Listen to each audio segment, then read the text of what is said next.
So welcome everybody. Personally, I think this is a super exciting topic. We have a kind of a small, intimate setting here, so I think that we can really dive into some great discussion. A topic that I'm personally pretty excited about, proof of work and proof of stake. I'm going to let our panelists kind of describe each topic in turn, but these two are very kind of apples to oranges design philosophies around how to power a blockchain in a consensus layer. So super excited for this talk.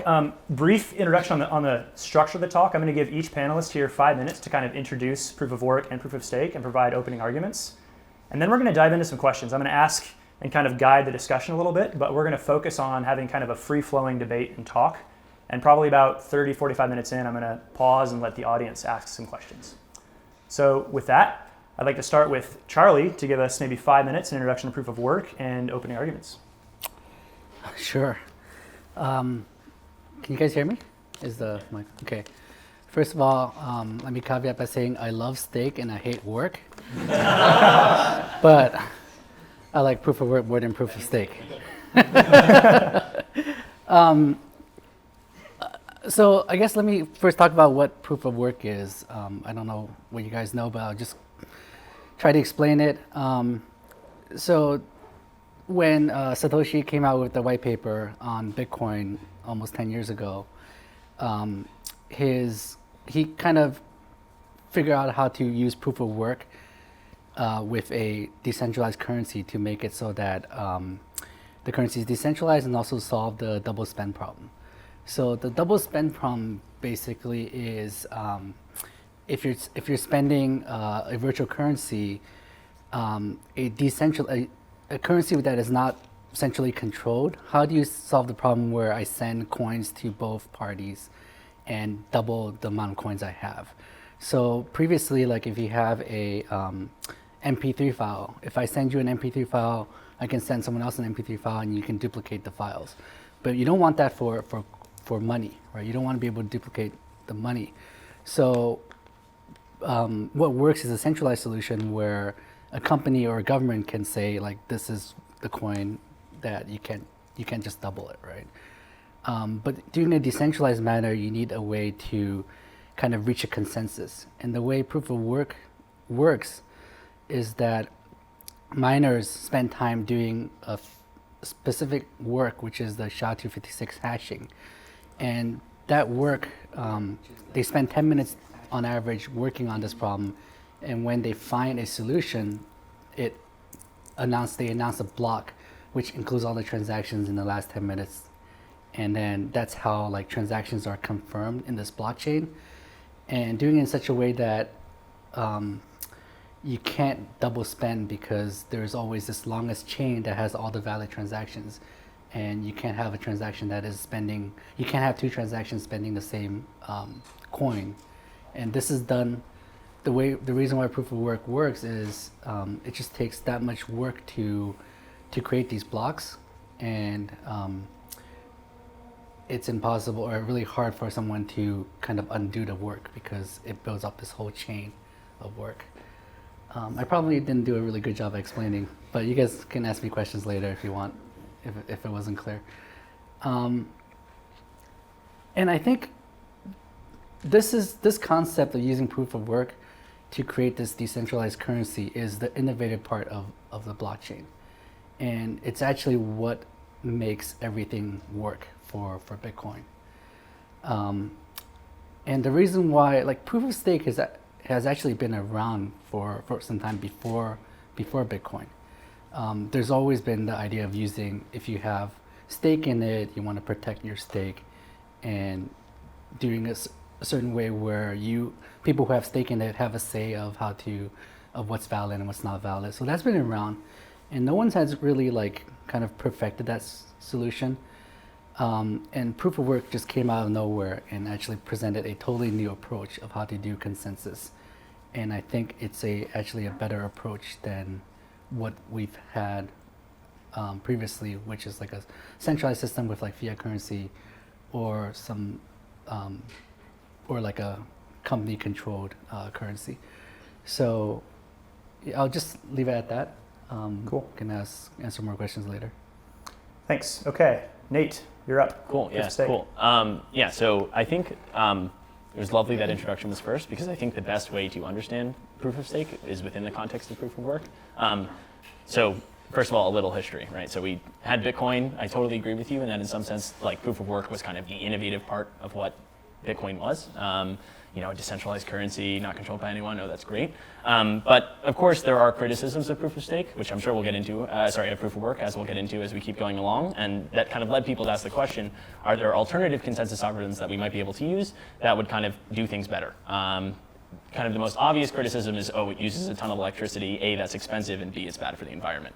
It's San Francisco, so I'm sure you guys care. But so around about 2013, 2012 or something like that, people began asking this question on Bitcoin talk forums, et cetera. And one of the ideas that kind of came up is, okay, so essentially in proof of work, you're limited in your power over the consensus algorithm because you're limited in how much computational power you have, right? So you can't kind of pretend to be 100 people because you have a limited amount of computational power.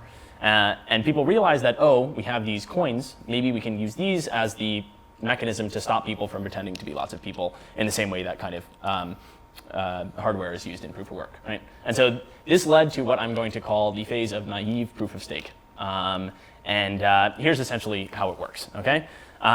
Imagine that so I'm assuming all of you know how a blockchain works in some sense. Okay, so let's assume that I'm a user of a blockchain. I have some of the currency on the blockchain. There's a most recent block that has a block hash. Okay, what I'm going to do if it's a naive proof of stake system is I'm going to look at the most recent block hash. I'm going to look at my addresses and how many coins I have, and in some way I'm going to be able to determine if it's my turn to make a block. Okay, the more coins that I have, the more likely it is that it's going to be my turn to make a block, kind of simulating how proof of work works, right? So this maybe seems kind of reasonable at a first glance, but as it turns out, controversial opinion here, I'm going to be the first to say it, this is like the worst thing of all time. It's like horribly flawed, totally terrible, not secure. It was the first one, so we'll give them a break, but it sucks, okay? And pretty much the problem can be summarized as something called nothing at stake, okay? And here's essentially the idea. And this is one of the main criticisms that kind of existed in terms of towards proof of stake for a long time, so it's an important one. But here's the idea. In proof of work, if I see two conflicting chains, okay, there's a fork at some point, and I have to make a decision, which chain am I going to build on, right? I can build on one, I can build on the other, or I can build on both, okay? Now, if I think that chain A, for example, is going to win, my claim is that as a miner, it makes sense for you to just build on chain A, right? And the reasoning here is pretty straightforward. If you also build on chain B, you have limited computational power, you're splitting it up, and so your expected return is lower as compared to if you were just to build on the chain that you think is going to win, okay? Unfortunately, in the naive proof of stake system that we just described, kind of the toy example, it doesn't cost anything to build on both of the chains, right? There's no splitting up of computational power because you don't spend 10 minutes, hashing a bunch of stuff, right? You literally just make blocks, right? It's that easy. And so as a result, as a miner, if you're kind of saying, oh, I think this chain's going to win, but I'm not 100% sure, it makes sense for you to build on both chains, okay? And as you can imagine, everyone building on both chains isn't a great way of forming consensus. Like kind of, they're not so compatible, right?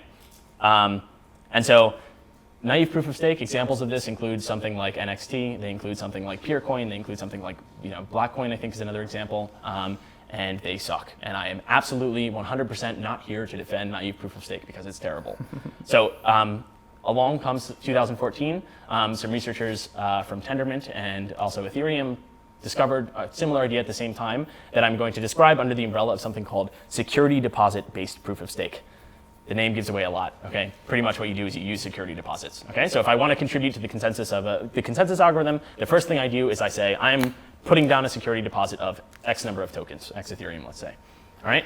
And the key here is that if I am shown to be an evil actor in some way, okay, that security deposit will be forfeit, okay? And so this is the second part of security deposit-based proof of stake. It's something called slashing conditions, okay? And the example here, the simple example is if there's a 51% attack, the person who perpetrated the 51% attack, if we're able to detect who they are, we delete their money, right? And my claim is that this kind of very simply solves the nothing at stake problem, right? As previously, build on both chains, hey, why not? It's free. In this case, if you build on both chains and you get caught building on both chains, you're gonna get your money deleted in some sense by the protocol, right? Which is, not great and probably something you'd prefer not to, to happen. So examples of security deposit-based proof of stakes systems are Tendermint. Both Caspers fit under this umbrella. And from now on, when I say proof of stake and when I'm defending proof of stake, I'm pretty much just defending that. I'm not defending DPoS. I'm not defending Ouroboros. I'm not defending whatever Tezos is doing at this point, not a shot at Tezos, some of them are much better than others, some of them are worse than others, and we can talk about that if it's interesting and people want to talk about it, but I'm defending security deposit-based proof of stake as kind of a secure and reasonable model for proof of stake systems going forward. Yeah. Great, that was an amazing introduction. Thank you. So what I'd like to do now actually is just start a series of discussion topics, and I'll start with Charlie. You mentioned that Satoshi created a proof of work as a mechanism to provide a decentralized solution to creating this decentralized computing platform where we can have trust in an inherently trustless environment. What I notice is, and one of the fundamental critiques of proof of work, is because proof of work functions off physical hardware, there naturally exists economies of scale. And so if we take a look at today's mining environment, it basically means that, if someone wants to spend $100 buying mining hardware, they can buy maybe one unit, but if somebody's going to spend $100,000 buying mining hardware, they can buy a lot more for their money than somebody who can't. So that economy of scale leads to a centralization effect. And so if a small player wants to start mining on a proof of work chain, they're incentivized to join a mining pool to get an economy of scale. But it also means that if there is some monopoly that's really trying to go after mining in a professional manner, they can dominate the chain. So my fundamental question is, doesn't this defeat the purpose of decentralization? And how do we think about the trade-offs of allowing an economy of scale on a proof of work chain and its security model moving forward? That's a good question. So we definitely are seeing some centralization with minings and mining pools. And I think it's a problem that would solve itself over time. I do believe that mining will become more commoditized, and there'll be a lot more competition in terms of creating miners in the future. And we're starting to see that today with Bitmain kind of not able to create the next best chip, and then we see a few other parties coming up with chips that are very competitive. So we're starting to see more competition in the Bitcoin space. But I also believe that there is no such thing as perfect decentralization. So decentralization is a means to an end, and the end goal is for money is censorship resistant and immutability. Right? You want money that no one can block you from spending, and you want money that cannot be reversed. Once it's like in the blockchain, it has 6 confirmations. You just practically impossible to reverse that transaction. And so we just need enough decentralization such that it will be not practical for like governments to go and censor all the transactions or transactions they don't like, or for them to reverse a transaction. I think that's definitely a challenge, but I think right now we have it. Will we still have that censorship resistant immutability in the future is definitely going to be an ongoing battle to make sure we're decentralized enough. And I mean, and that's also why people were really against increasing the block size last year, because it's a trade-off, right? If you increase the block size, it makes running a node harder, and you get to a certain point where it's so hard to run a node that you only have big corporations and miners running nodes, and then that becomes a point of attack for governments to go and say, telling these exchanges to censor a transaction or telling these miners, because then there's no one else to run a node to kind of protect the network. So there's no like fully decentralized, so it's kind of, we just have to be good enough, right? Decentralized enough. Yeah, I think you're totally right that decentralization in some sense exists just to provide guarantees to users, let's say, whatever that is. I guess the point that I'd make is that my claim, and this is one of the reasons that I'm pro proof of stake, is that it does a better job at actually providing these guarantees to users. So the example you used, right, was like, once your transaction's in the chain, you want to make sure it stays there. Mm-hmm. Some fundamental aspect, and also another example of this is like, for example, if there's a network partition, you would like users to not get screwed just because, they're on the side of the world with less mining power, right? So in some sense, I think it's important to point out that yes, the goal of decentralization is to give users guarantees, and I claim that essentially proof of stake does this in a more robust way, which is obviously something we can get into, but I thought it was important to point out. The other thing I'd say is that to the point that mining will become more commoditized over time, I think it's maybe true, but I think it's also definitely the case that hardware manufacturing is something that's like necessarily has very large barriers to entry, right? And markets with very large barriers to entry aren't usually particularly competitive, right? And so if we could build a system where the getting into the game was significantly easier, which I claim it is with proof of stake, where you just have to have a laptop that you keep online.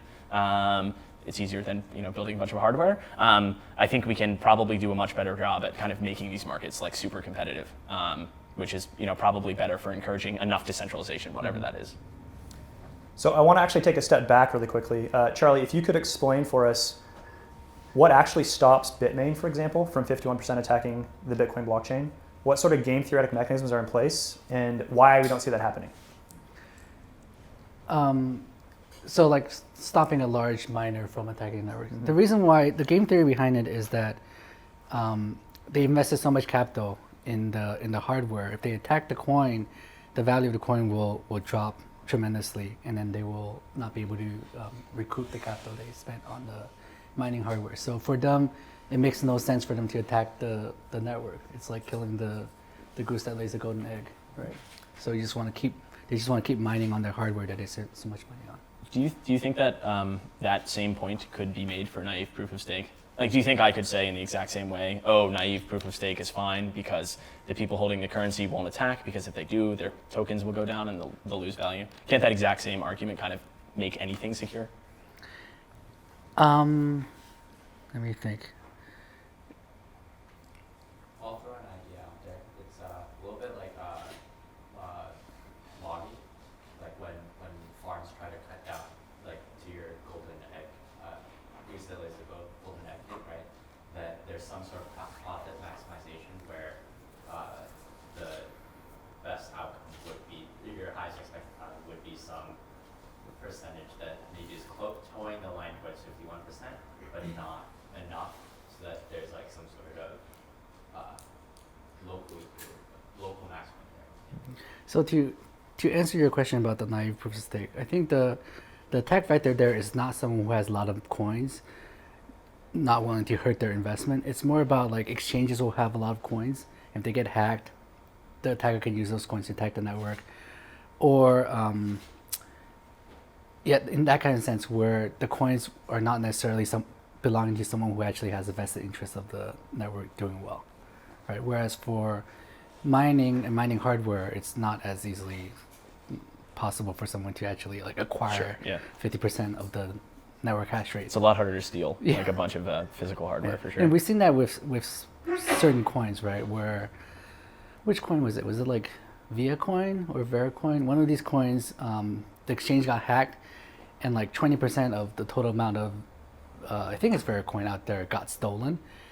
And then because of that, they're really susceptible to their proof of stake coin to a proof of stake attack. So they actually hard forked to take the money back from the hacker, and that created all sorts of problems. One could argue that that's one of the motivations why Ethereum forked in the first place, is in the DAO hack, we suddenly have somebody who's known to be at least semi-malicious, controlling 15, cunningly evil, 15, 20% of the Ethereum stake. I forget exactly what it is, but in a model where Ethereum moves to proof of stake, suddenly we have a known attacker with such a large balance on the chain. That's a threat to the security model.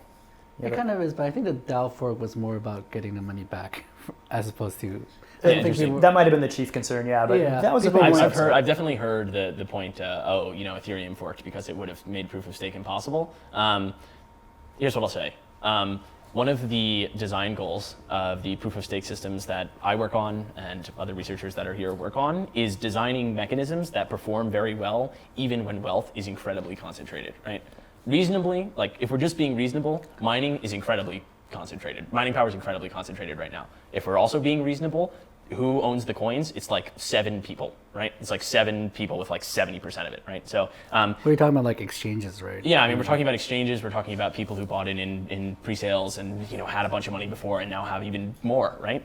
Just reasonably, capital is very concentrated, right? And so if our mechanisms don't perform well, and notably don't give users guarantees when there is this extreme concentration of wealth, we're kind of screwed. And so to the point of the DAO fork was to protect proof of stake. I actually don't think that was a motivation, at least in the part of the research team. I think people probably thought that in the community, but I think from the research team, no one really thought that was a concern. Even if 90% of the stake is controlled by one person, users still get guarantees, right? And that's our goal. And also notably, I would actually kind of say that that's a really interesting distinguishing feature between proof of work and proof of stake. So in the question you asked of why does Bitmain not attack, right? The response is essentially they've invested a lot of money, it would hurt them to attack, which is notably true. But if we're not willing to make assumptions about coin price going down, which I don't know if we should be, right? Because then we can kind of make a lot of things secure that don't really seem that secure. 51% attacks, when successful, are essentially free, right?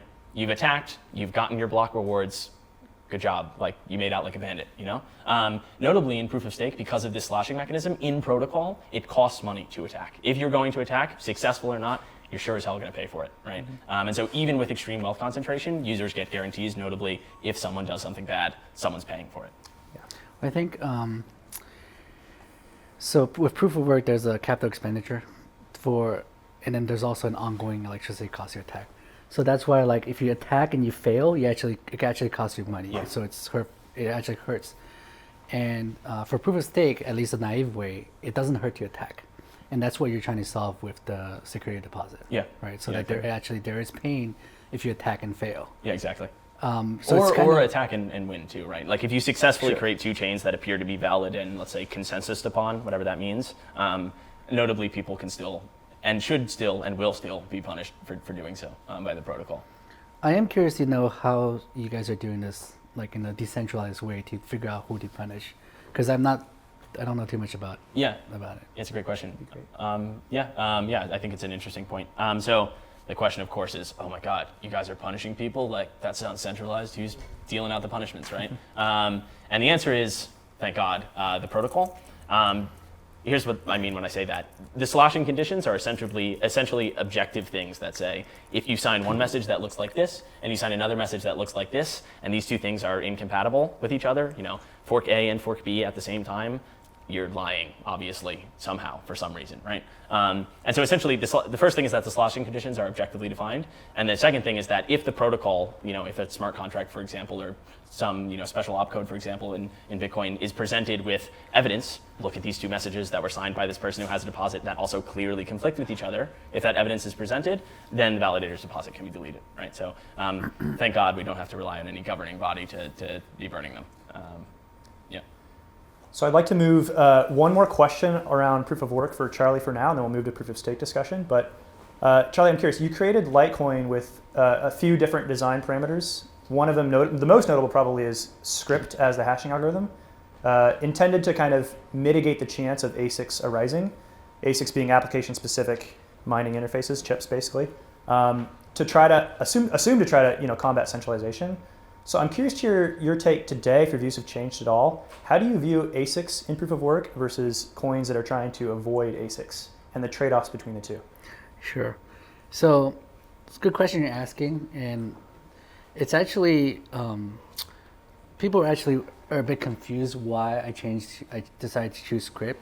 It wasn't because I wanted to make it ASIC resistant. This is like someone trying to rewrite history, because when I launched Litecoin, ASICs weren't even around. Bitcoin was being mined by GPU. The reason why Litecoin, I switched to proof of work, is because I want to make sure that Litecoin didn't compete with Bitcoin for the same set of miners. So Bitcoin had people with GPU mining Bitcoin, and for Litecoin, we wanted people with CPUs mining Litecoin. And then as Bitcoin switched to ASICs, Litecoin became GPU mineable, and now both are ASIC mineable. So, and people ask me, like, I originally designed it to be ASIC resistant, why am I not hard forking it today? But that's not true, because I didn't design it to be ASIC resistant. All that mattered was that Litecoin did not compete with Bitcoin. And we see today, like, if coins are competing with another larger coin for mining hash rate, it becomes very susceptible to an attack, because let's take Bitcoin Cash, for example. 93% of the hash rate is mining Bitcoin, 7% of the hash rate is mining Bitcoin Cash. So if anyone really malicious had like 7% of the hashing power, they could short Bitcoin Cash, attack it, and then make a lot of money. And then once Bitcoin Cash dies, they take their mining power and go back to mining Bitcoin. They don't lose any money from doing that. They're not killing the goose that lays the golden egg because they still have Bitcoin. This So happened that's with this happened with Bitcoin Gold. Yeah, and it happened with Bitcoin Verge Gold recently. Yep. Yeah, and with Verge, they just attack it and they have nothing to lose. Yep. So that's why like Litecoin, I saw that with like Namecoin where miners were mining Namecoin when it's profitable and then switching back to Bitcoin. So for Litecoin, I just want to make sure that that was not possible. So ASIC miners mining Script cannot mine Bitcoin and Bitcoin miners cannot attack Litecoin. So that was the reason. A follow-on question to this real quick.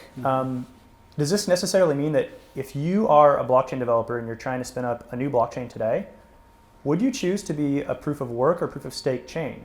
Considering we already have large conglomerates of GPU miners out there, and if you start on a proof of work chain, it's susceptible to these attacks. Sure. It's definitely hard to do a new proof of work. I mean, you definitely want a different algorithm than what's already out there. That's why people are researching like ways to make it really ASIC resistant. Yeah, I think that would be good if you can actually come up with an algorithm that is ASIC resistant that only mines on computers or even GPUs. That would be good for today. Yeah, I definitely wouldn't be wanting to create a new coin in this environment. I think Go real ahead. quick if I Yeah, can go just jump in. Yeah, it's an interesting point. So I've heard people make points before that like if your coin is ASIC mineable, it's good, because for example, as you said, like your investment is in that coin. But I think you're totally right that if there are multiple coins, with the same ASIC, you're kind of screwed. It's not the argument doesn't work so well. Actually, I won't make the point about proof of stake. Never mind. We can move on. I'll come up later, I'm sure. But a couple years ago, Dogecoin was being mined by Script also because it was a fork of a coin that forked from Litecoin, and it was a fork of a coin called Lucky Coin that had like random lottery rewards and stuff. Makes sense. So they had to actually switch to merge mining because their hash rate was so low that eventually someone with like $1,000 could just easily attack their network. So they had to kind of merge mine with Litecoin. So their hash rate right now is like 90% of Litecoin's hash rate because most pools that are mining Litecoin are also merge mining Dogecoin. Can you explain merge mining? Yeah, merge mining basically means that a miner can mine Litecoin and Dogecoin at the same time. And if they find a block, they could find a Dogecoin block or they can find a Litecoin block and is also protecting Dogecoin. So with merge mining, Dogecoin's hash rate is, if everyone's also mining Dogecoin at the same time they're mining Litecoin, then the hash rate will be as high as Litecoin's hash rate. So it'll be really hard for anyone to attack Dogecoin. Why did merge mining not proliferate? Because it seems like it's fallen off since its heyday in 2013, 2014. What do you mean by proliferate? Well, we don't see a lot of proof of work chains today utilizing merge mining to a great degree. I think Decred is and a few others, but a lot of proof of work chains aren't really utilizing merge mining. I'm curious if you understand, if you know why. Well, it's kind of it's a chicken and egg problem because if you create a new coin that's merge mineable, the coin is not really worth much initially, so it makes very little sense for a pool to start merge mining your new coin because they have to do the extra work of merge mining another coin, and then the amount of value they get out of it is very small. So the coin actually has to be worth something for a pool to decide to also merge mine that coin. So yeah, so I think that's why. Okay. Yeah. So So let's switch now and talk a little bit about proof of stake. A central question that I have is proof of stake is, so let me back up a little bit. Proof of work is generally well understood. It's been That's around true. for 8 years. Yeah. It's robust. It's backing a multi-billion-dollar chain. Perfect. It works. It's perfect. It's working, right? Yeah. No, for sure. Proof of stake chains, Where's it at, man? like they're very new. Yeah. The ones that are out here, we have, it's DPoS, which you don't really agree with, Tezos and Yeah. and Or I'm at not least gonna let's mention say I others. won't defend. Won't defend, yeah. yes. So the question I have really is like, given that they're much more complex, they're much newer on the scene, and they're going to try to back these chains that already have so much value behind it, like Ethereum. Can you give us your impressions on the dangers and risks present in such a complex system? Yeah. Yeah, I'd say complexity is obviously in pretty much any system, complexity is a concern. I would say that, so here's how I'll put it. The work that's been done over the past 2 or 3 years at Ethereum Research in terms of making simple, understandable proof of stake consensus protocols is like maybe the most exciting thing I've ever seen in my life. And here's how I'll phrase it. There's a Tendermint researcher here, so I don't mean to call out Tendermint, but Tendermint is fight. No, just kidding. yeah. Tendermint sucks. Right? It's on the record. All right, just kidding. Tendermint is I'll speak for him. it's a let's say modified version, simplified and modified version of essentially PBFT, which is a traditional consensus algorithm created in like 1999 or something, right? And so PBFT and Paxos and pretty much all traditional consensus algorithms that existed before proof of work they're literally the least intelligible thing in the history of the world. Has anyone heard of Paxos? Yeah, I mean, I don't know if any of you guys have tried to read the Paxos paper. Like, I would make a joke about how it's like, oh, it's like Greek to me, but it's literally part of it's in Greek. Like, it's complete nonsense. It's like actually the most nonsensical thing of all time. It's very, very hard to comprehend, right? So these protocols are very complex, and the kind of protocols that we're talking about, the security deposit-based proof of stake ones, are also complex. And Tendermint is a simplified version of PBFT, and I would argue that Casper FFT and Casper CBC, or Casper FFT specifically, which is kind of the main branch of Ethereum proof of stake research, is the most simple Byzantine fault tolerant, and I'll say what that means in a second, most simple fault tolerant consensus algorithm that really exists today. And so here's, I guess, the summary of what I'm trying to say is that yes, complexity is a concern, and the research as of now, at least a large portion of it, is how the hell can we get rid of it? And I think they've done a wonderful job in that the specification of Casper FFG fits on a page now, as compared to 40 for something else. I noticed you're speaking about Casper FFG, which Yes. maybe we should first off have you explain what that is. Yeah, for sure. And then I'll finish my question. So go ahead. Yeah. So prepare yourselves. This is a kind of a ridiculous topic, but so Ethereum proof of stake research.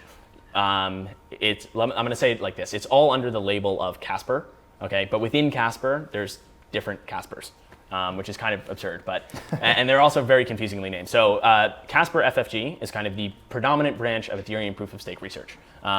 It was originally slated to be introduced to the main chain at some point in the previous year. It's kind of been merged with sharding in some sense, which is a separate topic, but the idea is that it's the main branch of Ethereum proof of stake research. There's a large number of researchers working on it and implementing it and kind of moving that towards the forefront of like a hard fork in the future at some point. What does FFG stand for? It stands for Friendly Finality Gadget. Originally, it was designed to be essentially overlaid on top of a proof of work chain.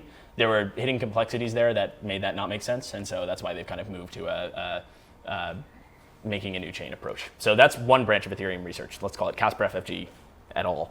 The other one is CBC Casper.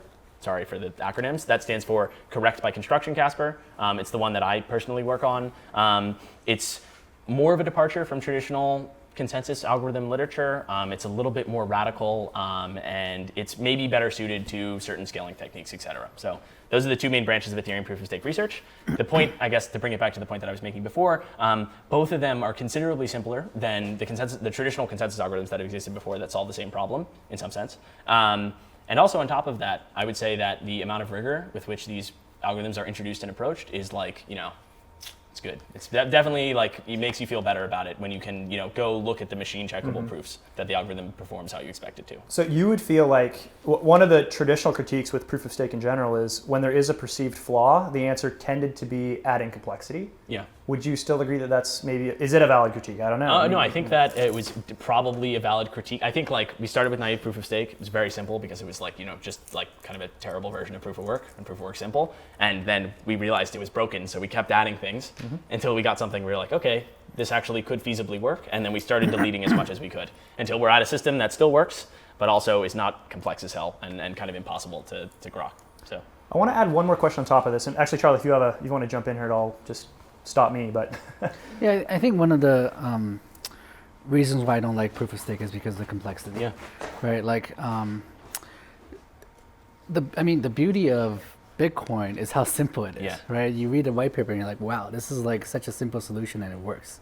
Someone just put all this together and it happens to work and solve this really hard problem. And yeah, so that's I definitely gravitate towards simplicity.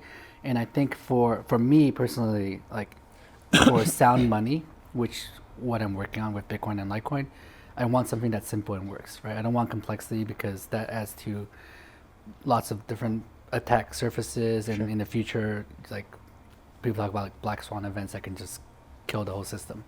And that's why something simple definitely, even though if it's not perfect, because it's simple, it's actually better.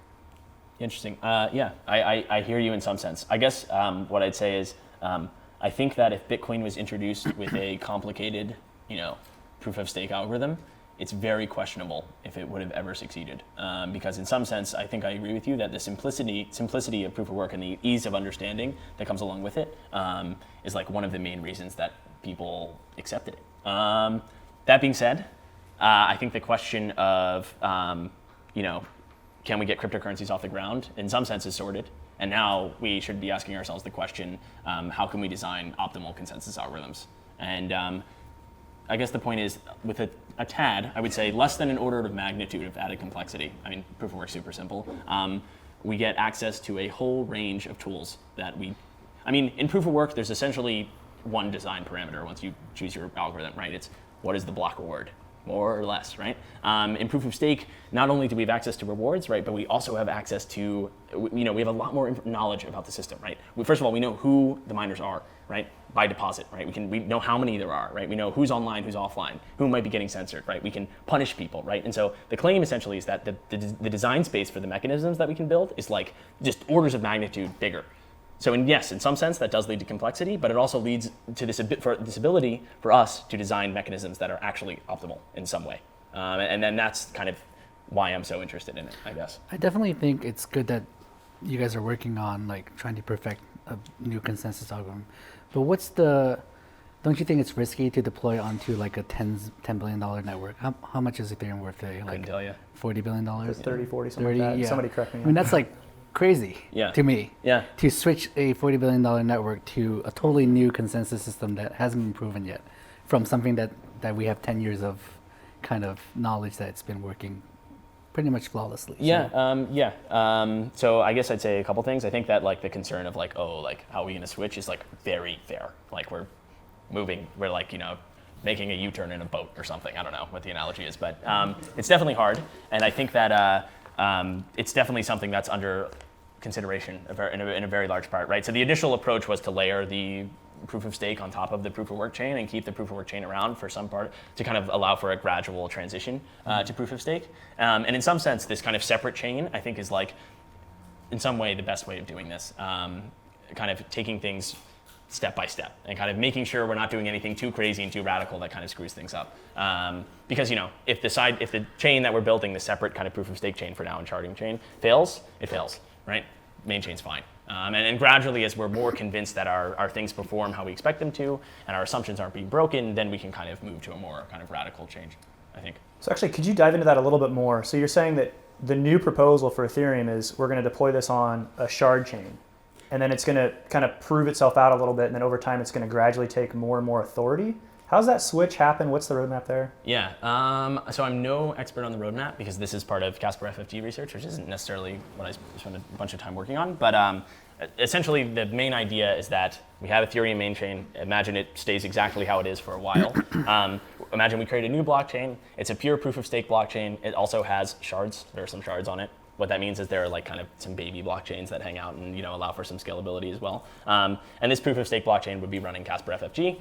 And then gradually over time, the main chain will begin to follow this kind of new chain that's been created. And eventually it'll be consumed in some way. So one central question I have, it's great that we're trying to stage this, and that's obviously the most responsible thing to do. But on the other hand, it's still kind of like a developer's worst nightmare because you're essentially trying to deploy on a $20, $30, $40 billion network without proper testing beforehand.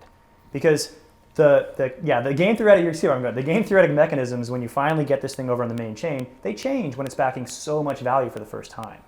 So thoughts on that? How do you I know. I mean, it's definitely different running a $40 billion network than it is running something that's worth nothing, like a test net. I think there are definitely plans to do, a very extreme testing in the sense of incentivizing, giving this thing some money and simulating a real system in some sense. Obviously not $40 billion, but some sizable amount. And so it's like, incentivizing people to attack it and kind of break it if they can. Sounds like Ethereum needs a Litecoin. What? Sounds like Ethereum needs a Litecoin. Yeah, no, I think that like, you know, Ethereum Classic? Are they yeah, actually if we could ever considering convince them to do no, it, then they're not. maybe, They're but, sticking with proof of work. yeah, I right? believe the community over there probably is pretty pro proof of work.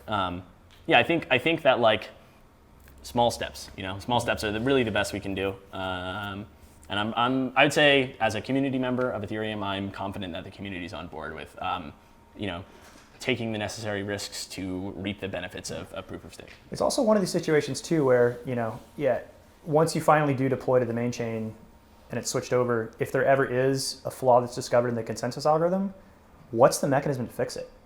How, like, it's a hard fork, something, but it could be, but you could have a validator set that's harder to hard fork away. Like, it seems scary to me. Yeah, I think that proof of stake doesn't change the hard fork landscape so much. So very notably, one of the criticisms of proof of stake that you sometimes hear is, oh, like coin holder governance is terrible, and I would just respond with, proof of stake, security deposit-based proof of stake is absolutely not governance, right? Like it's no more governance than proof of work is, right? We're hiring a bunch of people to make blocks and include our transactions, and otherwise they can shut the hell up, in my opinion. So I don't think the kind of governance mechanisms that the community uses, whether they're pro hard forks like maybe Ethereum is or anti like Bitcoin is, I don't necessarily know if that would change with proof of stake. And that's the thing with proof of work. If miners decide to attack the network, or if like the government creates creates their own ASIC farm and attacks the network, the community can always like hard fork to a different mining algorithm, and that would like remove the bad actors from the whole system. With proof of stake, that's much harder. Yeah. So interestingly, I actually I think I completely disagree. So the first thing is that so there's this fun thing called a spawn camping attack, right? So yeah, so let's imagine we're in a proof of work world. You know, government comes in and says, you know, screw this blockchain, makes a bunch of ASICs, or you know, steals a bunch of ASICs, and 51% attacks the blockchain. Essentially makes it unusable with that current proof of work algorithm, right? Mm-hmm. Yes, of course, you can switch to a different proof of work algorithm. Let's say you run to script after switching away from SHA. Okay, great. Now the government, let's say, does it again with SHA or script.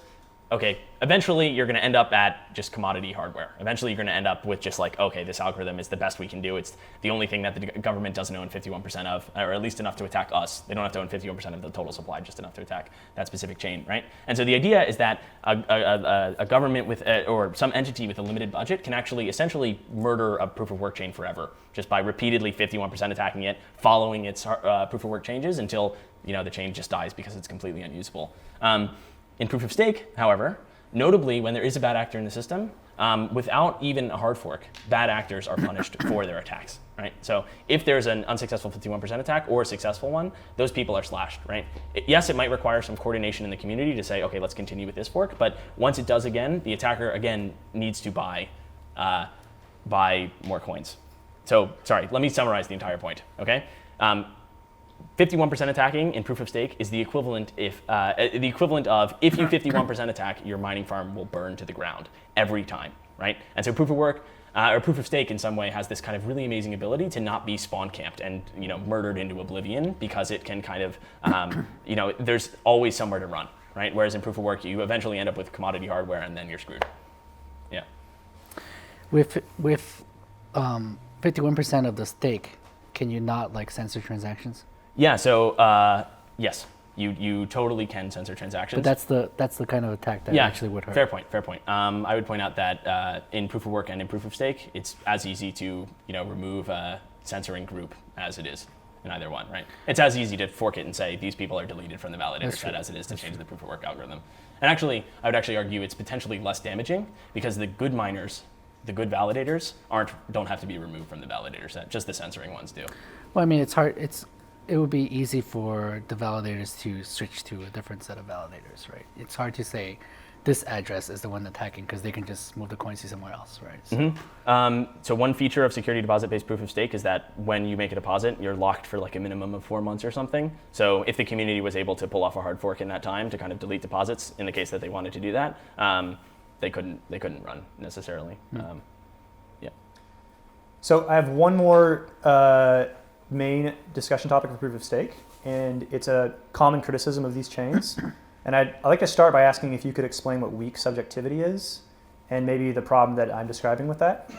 Yeah, it's actually super relevant to the thing I just said. So I said that your deposit is locked for 4 months. And also, like I previously made a claim that the security of these systems comes from the fact that there is a deposit, that kind of the signatures from the validators have like economic weight in some sense. So here's my question to you, and I'm looking for input, so let me know what you got.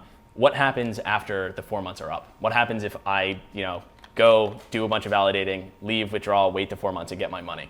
Do my signatures mean anything at that point? Any guesses? What you got? Yeah, you can do a long range attack. Yeah, so the idea is essentially they don't mean anything at all, right? Because I could have taken my coins, I could have taken them to an exchange and sold them all for big bucks, right? And now I'll sell my old keys and attack people and make up fake chains, whatever. I don't give a damn because I don't have any money in the system anymore, right? And so it's a hard problem, right? The question is, how do we kind of stop old things that don't mean anything from like influencing the system now? And this is kind of one of the main changes to the security model of proof of stake, and it's something called weak subjectivity. And essentially, let's step back. So it's basically like if you have 51% of the coins at any point in time, yes, you can basically destroy the system. 4 months in the future, you can basically make up as many fake chains as you want. So that's the problem that you want to solve. Yeah, exactly. Yeah. So the assumption essentially it requires the fix essentially requires an extra assumption, and it's called weak subjectivity. And the idea is the first time, and it's going to be crazy, but just bear with me, okay? I'm going to justify this after I say it. The first time you sync the blockchain, you need a block hash from within the past 4 months. It's crazy, I know, it's complete nonsense. But the idea is that if you have a block hash from within the past 4 months, you'll be able to essentially download the most recent, a validator set from within the past 4 months and get signatures that are meaningful, and they have economic weight behind them. So that might seem crazy. It might seem like, oh my God, extra trust assumptions, that's whack. It's kind of like Ripple. Interesting. Interesting analogy. Something I won't defend either. But so first of all, real quick question. How many people here run a node for any blockchain? Nice, rock and roll. How many people here have read, other than you, you're excluded, you're the rest of us normies, but how many people here have actually read their entire client code and audited it themselves? You. Okay, you're the one person who. Wait, round of applause. Yeah, that's pretty impressive. Right. Very impressive, very impressive. So you two probably are the two people here who are going to be affected by this extra assumption, right? The rest of us normal users, when we download clients, essentially are trusting the developers to put us on the right chain, right? And so when you're downloading a client, client updates are on the order of 4 months or something. And so when you download a client, it'll likely come with a trusted block hash, as it comes with, you're trusting them to, give you the right proof of work algorithm today, right? So for most people, us normal people, it's not going to change much. For you two, unfortunately, there is a change in security assumptions, right? If you're not comfortable with trusting the developers because you've read the rest of the client code yourself, you can go to a friend, you can go on Reddit, you can go on Twitter, Wikipedia, wherever you're comfortable with getting that trusted piece of information. But notably for you two, it would be an extra security assumption for sure. Mm-hmm. Yep. It's not too bad. It's not too bad, right? And here's what I'll say. If we accept that proof of stake is better in so many ways, which maybe we don't, but if we were to accept that, I'd say that like the little extra security assumption of weak subjectivity is worth it. So just for those that don't understand, I think the point is that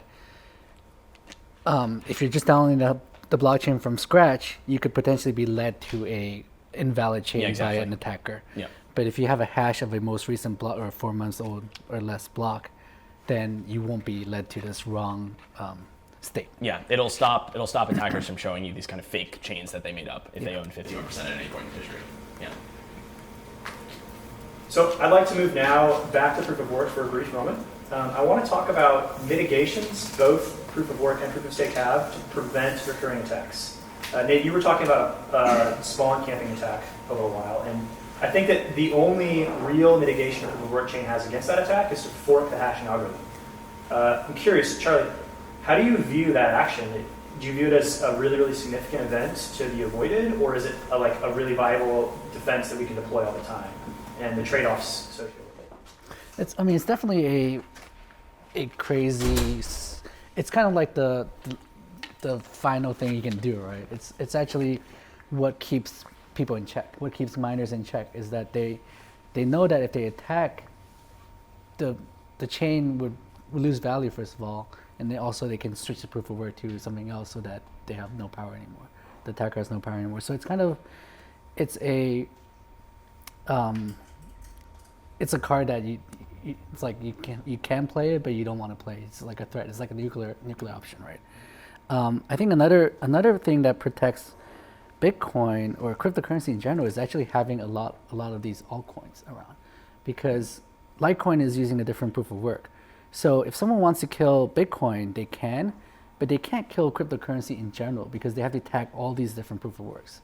So because they can't kill everything, they just won't bother, right? So the U.S. government, for example, let's say decides cryptocurrency is actually bad for the U.S. dollar. They want to kill it. They can kill Bitcoin, but it would be really, really, really hard for them to kill everything, right?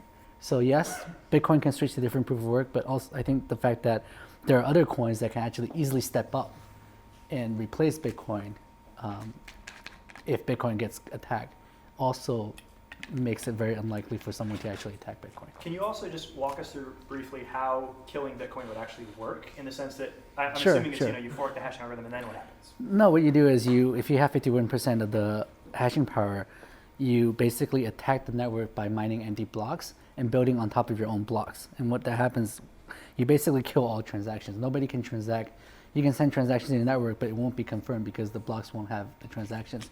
And then because you're building on top of your own chain, all the other miners will not be able to find a block. If they do find a block, it will get orphaned by the longer chain. So they will actually leave and stop mining Bitcoin because they're wasting energy.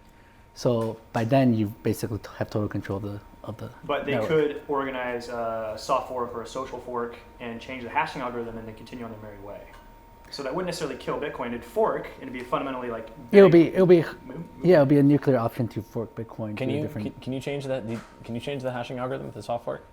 No, it won't be a soft fork. It'll be a hard fork. It'd be But you could go. That'd in be the crazy past. though. You I could wouldn't go put in it past Bitcoin. I don't know. They can do crazy things with soft forks. You So. could certainly go in the past. You'd only need to mine one block, and then you're on your merry way because you've forked the hashing algorithm, and suddenly, you can carry on without. Yeah, it will have to be a hard fork. Basically, the community has to come together and say, we're being attacked, and we only have one option, which is to change the algorithm to something, and hopefully we'll be able to overcome this, right? So basically, it will take some time to actually coordinate this software release and then release it and get everyone to start running it. Yeah. So it sounds like what you're saying, though, is the United States government could, if they wanted to, essentially wreak significant havoc on the Bitcoin blockchain. Do you view this idea of... It's definitely a threat. Yeah, it's definitely possible. I mean, someone with unlimited resources, which the U.S. government pretty much has, can buy out Bitmain. They can create their own ASICs. They can, whatever, right? They can create ASICs to attack Bitcoin if they really think it's a threat, right? The U.S. government has started wars for less reasons. So most of the security in Bitcoin, for example, is more or less game theoretic, and this Yeah. idea that the governments hopefully wouldn't ever go to that drastic extreme. Yeah. Okay. And as you mentioned, there's other proof of work chains that can step up in the interim. Nate, I'm curious if you think that proof of stake is different fundamentally. But no, I don't think so. I think if the U.S. government wanted to kill a proof of stake chain, they could probably do it in. I think an attacker with an unlimited budget, which I'm not saying that the U.S. government would do that, but don't hurt me, U.S. government. But Yeah, I'm not saying they would do that, but I think an attacker with an unlimited budget could kill whatever chain they wanted to, whatever consensus algorithm it was using. The point I guess I was making earlier is that an attacker with a limited budget, which is maybe more reasonable because it's probably just some economically motivated person who wants to kill the chain for their own benefit. Other than that, I think they would have a harder time permanently murdering proof of stake chain as compared to a proof of work chain. Cost more money. Yeah, it's essentially the proof of stake chain can, let's say, run for a longer time. It doesn't eventually end up on commodity hardware where there's nowhere to go. If that makes sense. So hopefully they just decide not to do that, I guess. Yeah, and there is a bit of a game theoretic argument to make where you can kind of say, since it's infeasible that they're actually going to be able to kill them, sorry, I should stop saying murder and kill, destroy a proof of stake chain in a real sense, maybe they're less incentivized to even try in the first place. So last question I have, and then I want to open up some audience questions, but there's a fundamental difference that I see between proof of work and proof of stake. Proof of works main attack scenario would be a large, well-capitalized attacker either buying mining hardware or maybe the Chinese government subsidizing or nationalizing Bitmain as it is, and then wreaking havoc on the chain because they have ulterior motives. Correct. That's a threat, as we've just discovered. An interesting one of proof of stake, though, that I think isn't highlighted enough is this interesting switch where the security model, we build all these great design parameters, we build the system to be robust, but we assume that validators are rational. And I think it's a valid assumption, except in the case where you have a hacker that's able to circumvent or steal the coins that are acting as validators. So you alluded to this earlier when we talked about exchanges being hacked and suddenly having a large portion of the coins. The security model, to me, switches from physical hardware being subsidized by a government or bought or whatever, to the ability for individual actors to secure key material. And as we've seen, that's probably a pretty poor assumption because security is very hard and not very well understood. And we have to assume that if hackers do obtain the key material and get a large quorum of voters, we can't assume they're going to be rational. Oh no, they might do something bad for sure. Yeah. So here's what I'll say: proof, becoming a validator in proof of stake, it's not much. Like if we weren't slashing you, it'd like pretty much be free, right? You're not doing much more than just running a full node and sending a vote.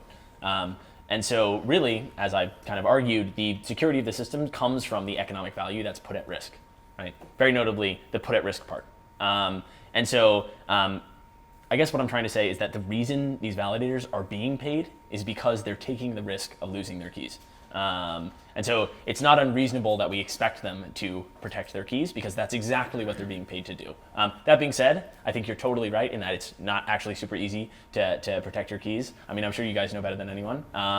It's a hard problem that I'm sure you spend a lot of time thinking about. I guess what I'll say is two things. The first one is that stealing lots of keys from lots of validators is a lot harder than stealing keys from a single exchange.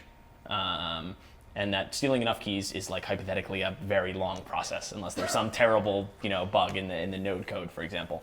That's the first point I make. The second point I make is that even in the case of a hacker that steals a bunch of keys, we have to remember two things. The first one is that that money's gone, right? They can't attack again. It's not like they can steal the hardware forever and then repeatedly attack it. And the second thing that I would point out is that it's not so hard to coordinate a community to get back on a single chain after a 51% attack. And in general, I would kind of want to make a controversial statement in that 51% attacks, I mean, they're bad. Don't get me wrong, they're bad, but they're not that bad, right? It's not impossible to recover from them reasonably. And yes, people would get hurt, and yes, we want to design systems that are secure against them, but here's an example, right? If we could pay 100 times less for security and have a 51% attack every 5 years or something, I think it might be a reasonable trade-off. And so if we can kind of do much better at the cost, it's about the trade-offs on the margins, and I think we might be way overpaying for security that we really don't need, I would say. So what do you say is the benefit of proof of stake? Why is Ethereum switching to proof of stake? Is it just the electricity cost, or is there something else? Yeah, so I think there's two reasons that I would argue. The first one is the thing I've been saying a lot so far, which is that there are users get more guarantees, right? Even in the case of extreme wealth concentration, people attacking or people censoring, they can be punished for that, which is notably something that's just completely impossible in proof of work. The other thing is that better guarantees in terms of timing assumptions. Proof of work fundamentally has to say, blocks are being propagated about the network, right? If there is a network partition, all the cables in the sea get cut, it might be the case that two chains grow, not because anyone's attacking, but just because it happens like that, right? In proof of stake, notably, we kind of insist on this property. All the protocols that I've been talking about have this property that they're asynchronously safe. And what that means is that they're safe and people won't get tricked into deciding on something, making final decisions with respect to timing assumptions. So what that means practically is that if the cables in the sea get cut in proof of stake, everyone's going to kind of see that happens, and that half the validators have gone offline and kind of say, okay, I should not accept any transactions as final. So to summarize, users get more guarantees. The second reason is an efficiency argument, right? And this is essentially because we have security deposits and because we can punish people, we can afford to pay them a lot less to actually be there. I mean, they're doing a lot less work to provide security. They're just essentially taking a bit of risk with their money and promising to be good. And as such, because we can pay a lot less for an equivalent amount of security, it's kind of much better, right? And on top of it paying a lot less, the other benefit of this is that, we're spending a lot less on electricity, which again is good. How much of the stake is actually put in the security deposit? So 100% of people can 100% of the stake in the consensus algorithm needs to be in the security deposit. 100% of it. Oh, really? Yeah. If you're participating in the consensus algorithm, let's say there's 100 total coins in the consensus algorithm, all 100 of those would be staked and locked up. Yeah. Okay, so I'd like to pause there. That's half the questions I wanted to cover, but I do want to give the audience a chance to ask questions. So let's start it up. And by the way, if you guys could repeat the question because they don't have microphones, that'd be great. So there's a lot of, I think one of the questions that comes here is what's the definition of a successful algorithm that you're using here? So I think implicit in what you're both saying is that the data integrity is a measure of success, certainly.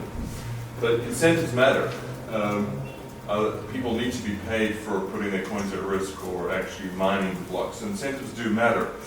If it's just for fun, it could go the way of SETI at home back in the days. Everybody crunched some work out, got paid nothing. It was fun for a while and then fizzled out. So to that effect, the other side of the equation isn't just the data being sacrosanct. It's the value that those coins could realize. So the people, the miners or the people putting their stake up, what's in it for them? And the analogy that I think back to is if one has a look at gold in incredible gold bear markets, the price of that, so the gold is the original proof of work coin, when it becomes very expensive, when gold price goes down, they start mothballing gold factories. The ones that are the least expensive to mine are the ones that are shut down. Getting the right way around. If it costs, put it this way, if it costs $500 to mine an ounce of gold, it's selling for $1,000. It's been proven time and time again. The floor is $500. It never gets sold for less than the manufacturers created. If one has a look at the winter of 2014, the price of Bitcoin was. Sorry, what's the question? Yeah. I'm kind of setting it up. The price of Bitcoin was between $150 to $300, and the argument there is that the cost of a Bitcoin cost about $150 to $300 depending where in the world. So the cost matters. So my question with that as a background is, whilst the data is the security of the data is obviously integral. The incentives, proof of work, there is a real value that's been put into it, where not so much with proof of stake. So I'm curious to frame that, how that works. I can jump in. So to summarize the question, no, it's a good question. But so there's real value being put into securing Bitcoin, in proof of work in general. And it seems like in proof of stake, this kind of real expenditure doesn't exist in some sense. And so how do we kind of know that the security is going to exist? Yeah. So if I can rephrase the question or rephrase the point, I guess I'd say is it's this question of proof of stake seems very circular. Oh, the coins are generating security for the coins. That seems like BS. That doesn't make any sense. And I guess the point that I make is that it's not a circular argument. It's like a recursive one, right? It's like and it's actually very notably true of both proof of stake and proof of work, right? We have value at time zero. Let's just make that as an assumption, right? And because we have value, people show up to the consensus algorithm and provide security, whether it's proof of work or proof of stake. And because we have security, we have value at time one. And now we can kind of repeatedly apply that argument and kind of make an argument for why our coins have value or why they have security in the first place. It's a bit of a hand-wavy argument, but I guess the point is, I think if the price of Bitcoin happened to go to zero, people would probably stop mining it as well. I don't think there's a price floor limited by the minimum manufacturing cost. Okay. Next question. Yeah, go ahead. With proof of work, I can keep the bulk of my coins secured by a key that I keep in cold storage. With proof of stake, I think I need to have these keys online so that I can be signing my new blocks with them. You've merged the security that's required to keep the keys with the state that has to be online for the block processing. So what are the practical upshots of that? Do I keep the bulk of my money in keys that are not participating in the proof of stake algorithm? If only a small amount of the money is participating, does that change the security dynamics? Or am I just totally confused? No. So this is a similar question to what the point Charlie raised. All coins that are participating in the consensus algorithm need to be actively managed, let's say. They need to be under control of a key that is signing off on blocks. Right, but in order to keep some of them secure. Oh yeah, if you don't want to use all your coins in the consensus algorithm, you're totally fine to keep part So of them basically, it needs to be in the hot wallet. offline. Yeah. So I think that's one of the arguments against proof of stake, and that's why they came up with DPoS, right? Yeah. So in some sense, it's definitely a risk to be storing coins in a hot wallet. I would argue it's exactly the risk that validators are being paid to take. I don't think any of them, most of them probably don't go into it thinking I'm going to be malicious. But yeah, and I mean, it definitely is a risk, and we should do what we can to kind of mitigate it. Simple question. Because of this dynamic, what % of total coins in the Ethereum ecosystem is going to be targeted to stake? It's a great question. I have no idea. I personally would like very minimal amount of staking, and I want the minimal amount of security and as many 51% attacks as possible. I'm mostly kidding, but I'm mostly kidding. But the point I'm trying to make is that I think we're massively overpaying for security and massively kind of overvaluing, if that makes sense, in terms of cost, how expensive 51% attacks are. I think we could tolerate a lot more than we are, and I think it'd be fine. The quick counterpoint is maybe we don't know how disruptive 51% attacks would actually be. Yeah, so I think we have an obligation to train our communities to be proactive and good at coordinating. For example, with proactive Hardfork. Next question. Yeah, Emery. Nate, you mentioned with proof of stake the identity of the stakers are known. Was that accurate? Yeah, sorry. When I say identities of stakers are known, I mean we know that there is someone who's staking who has the public key 07x2496. We don't know. It's not Jim.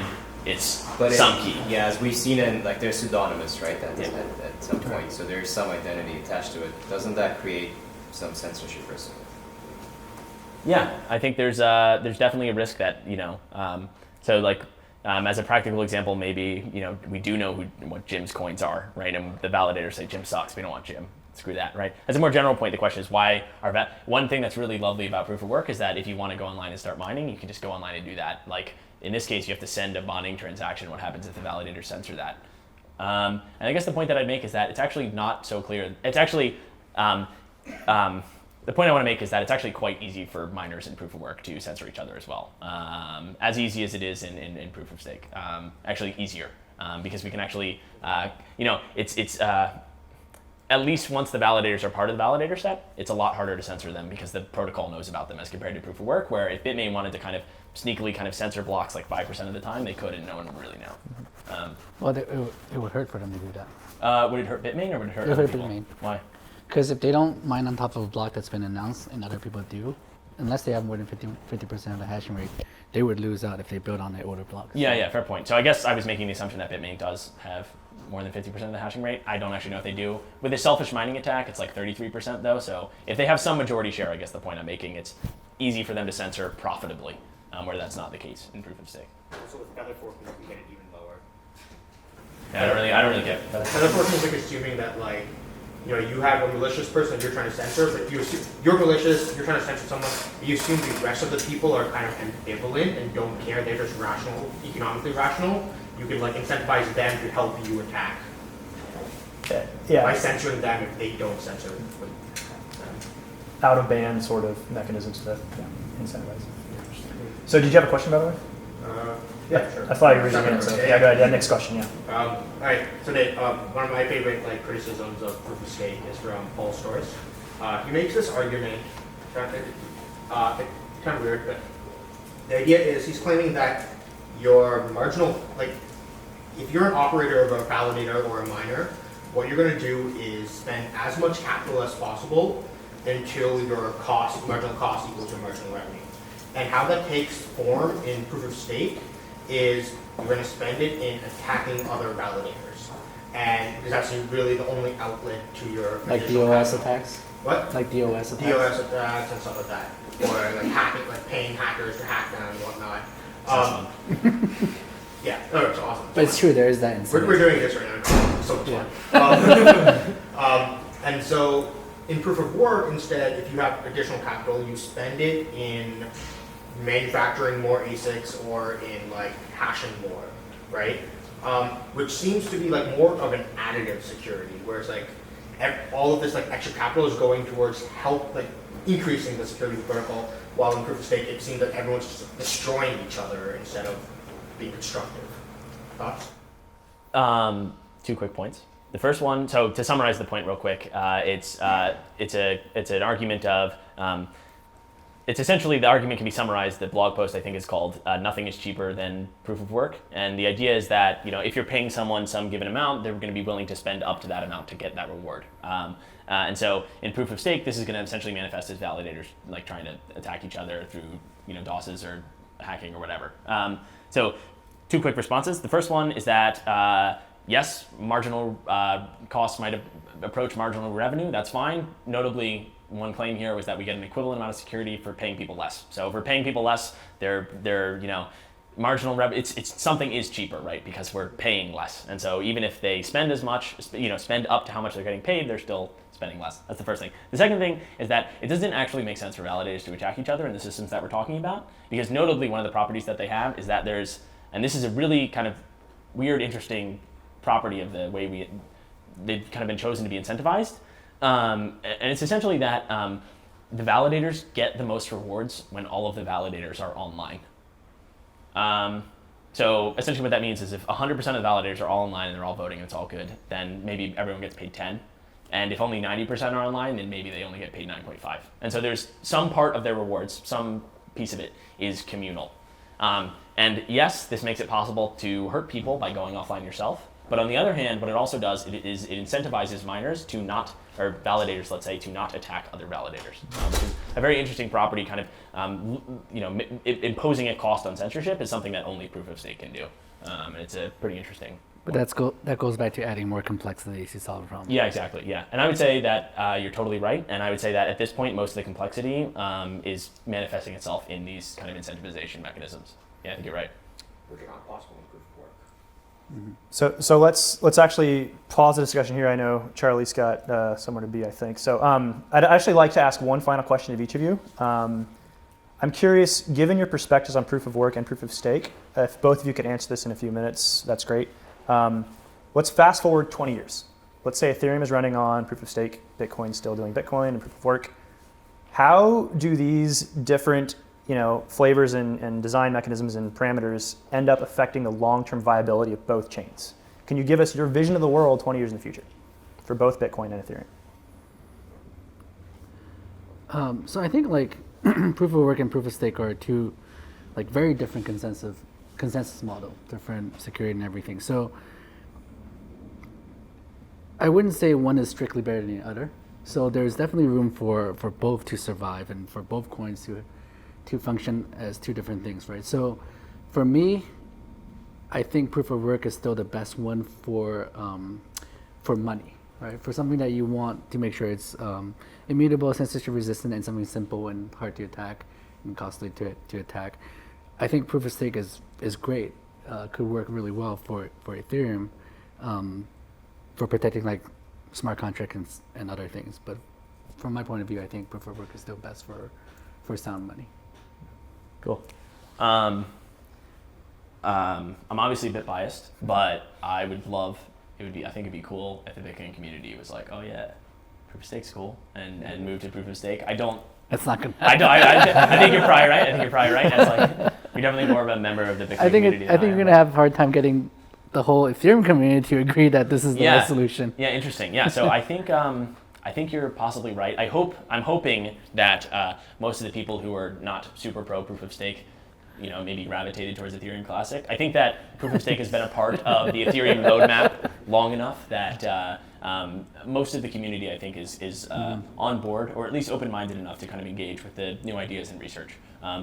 It was the plan from the beginning, so they shouldn't be surprised. Yeah, it's not like we're but no one's pulling a fast one. Right? Yeah. Hopefully most people are aware. So I if anything, you're pulling a really slow one. Yeah, fair point. Yeah. In my opinion, it's the most fair criticism of proof of stake. It's just where is it? But yeah. That's a good one. Yeah. So 20 years, I guess I'll say I hope Ethereum's proof of stake by then. I'd